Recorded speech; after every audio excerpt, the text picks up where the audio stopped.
Guys, Riya's lifestyle চ্যানেলে সবাইকে স্বাগত জানাচ্ছি। কেমন আছো তোমরা সকলে? আশা করছি সকলে খুব ভালো আছো। তো আজ আমি আরও একটা টিপস ভিডিও নিয়ে চলে এসেছি। আমি মাঝে সাঝে টিপস ভিডিওগুলো শেয়ার করি তোমাদের সাথে। তো অনেক দিনের পুরনো হয়ে যাওয়া কালো কুচকুচে কড়াই বা পুড়ে যাওয়া কড়াইগুলো কিভাবে পরিষ্কার করতে হয় কিছু জিনিস দিয়ে, তো তোমাদের সাথে সেইগুলোই শেয়ার করব। তোমরা দেখতে থাকো।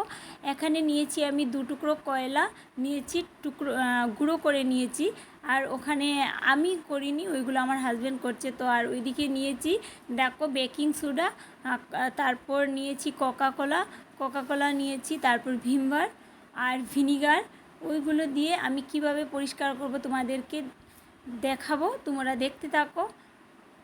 দেখো একদম মানে অল্প সময়ে এই করা যায়, পরিষ্কার করা যায়। তো আমি তার আগেও একদিনকে করেছিলাম, তেমনটা মানে ভালোভাবে করতে পারিনি, কারণ আমার হাতে টাইম ছিল না। আর আজকে আমি দেখি কতটা কী করতে পারি।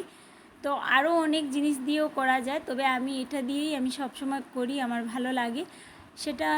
দেখো ভিনিগার দিয়ে দিয়েছি 2 চামচ, আর কোকাকোলাও 2 চামচ মতো দিয়েছি, কয়লা তো 2 টুকরো, আর বেকিং সোডা সামান্য পরিমাণে 2 চামচ মতো দিয়েছি।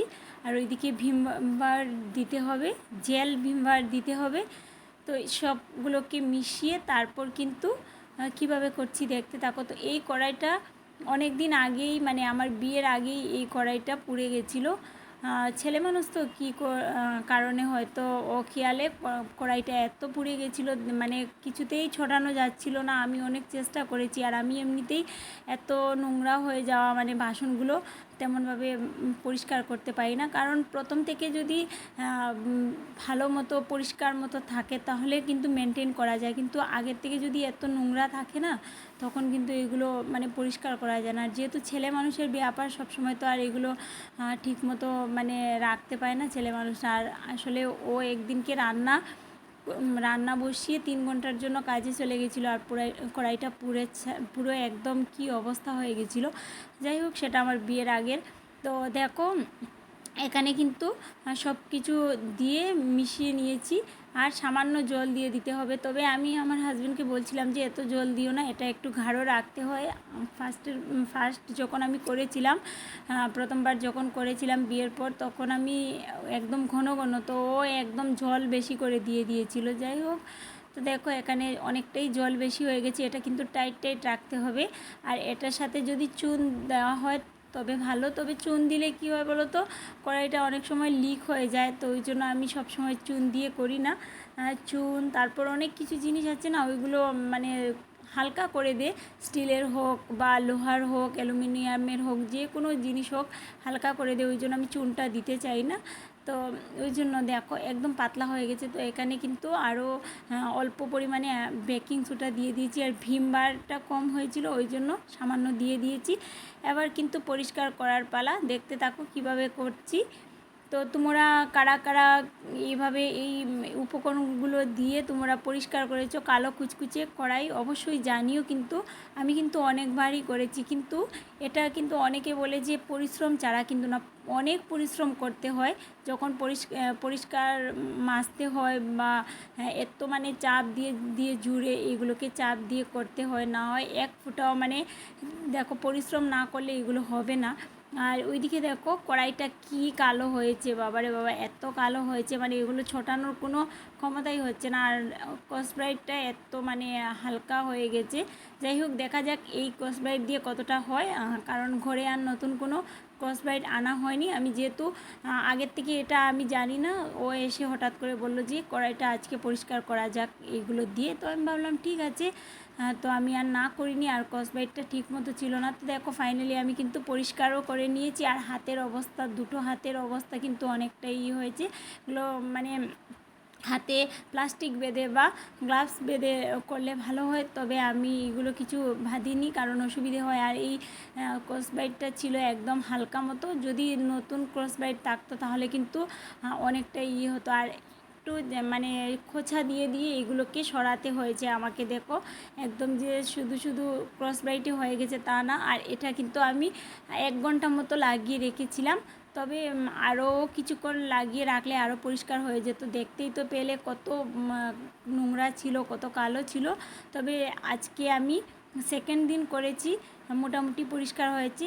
আবার যদি করি তখন তোমাদের সাথে শেয়ার করব, ঠিক আছে? তোমরা এভাবে কিন্তু কালো কুচকুচা পুড়ে যাওয়া কড়াই কিন্তু এইভাবে পরিষ্কার করতে পারো চাইলে করে এগুলো বানিয়ে। তো যদি আমার এই ভিডিওটা তোমাদের কাছে ভালো লেগে থাকে অবশ্যই লাইক কমেন্টস করে দিও। আর আমার চ্যানেলটাকে যারা এখনও সাবস্ক্রাইব করোনি প্লিজ সাবস্ক্রাইব করে পাশে থাকা বেল আইকনে কিন্তু প্রেস করে রেখো, যাতে আমার নতুন নতুন ভিডিওগুলো তোমাদের সামনে চলে যায়।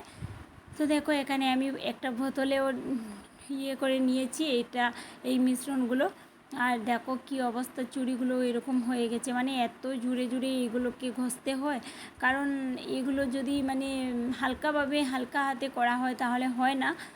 তো তোমাদের কাছে আমার এই ভিডিওটা কেমন লাগলো অবশ্যই জানিও, আর কে কে এরকম করো জানিও। আর এটা তো মনে হচ্ছে অ্যালুমিনিয়ামের কড়াই, হ্যাঁ অ্যালুমিনিয়ামের হবে, কিছু আছে ক্লাস্টার না কি বলে অনেকেই। তো আর দেখো আমি ঘষতে ঘষতে না আমার নেলটাও মানে পুরো এরকম উল্টে যাচ্ছিলো, তারপর আমি কেটে নিয়েছি। কারণ অনেকটা পরিশ্রম করতে হয়েছে আমাকে এই কড়াইটা পরিষ্কার করতে।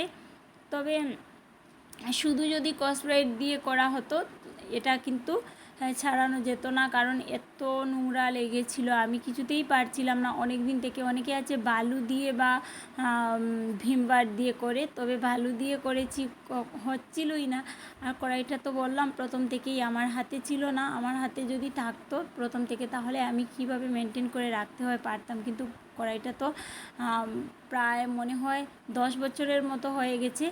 আর আমার তো বিয়ের এখন মাত্র হয়েছে 1.5 বছর, ওই জন্য না কড়াইটা আমার বিয়ের অনেক আগে থেকে এই কড়াইটা ব্যবহার করা হচ্ছে, ওই জন্য আগের থেকেই এটা নোংরা ছিল। তো আর আমি না একটু পরিষ্কার বাসন থালা বাসন থাকলে আমার পছন্দ লাগে আর কি। তো যাই হোক ছেলেদের ব্যাপার, তো ওই জন্য। আর আমার এই হাতেরও অবস্থা দেখো পুরো লাল হয়ে গেছিলো। যাই হোক, আর হাতটাও পুরো কুচকুচে হয়ে গেছে, এত মানে জুড়ছে দিয়েছি। আর এই নখটা দিয়ে বেশি চাপ দিয়েছি, তো নখটাও দেখো কীরকম হয়েছে।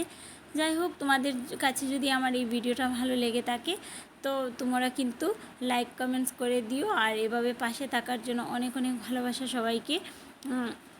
তোমরা তো সবাই পাশে আছোই, আর কি বলবো বলো, তোমাদেরকে তো বলতেই হয় না।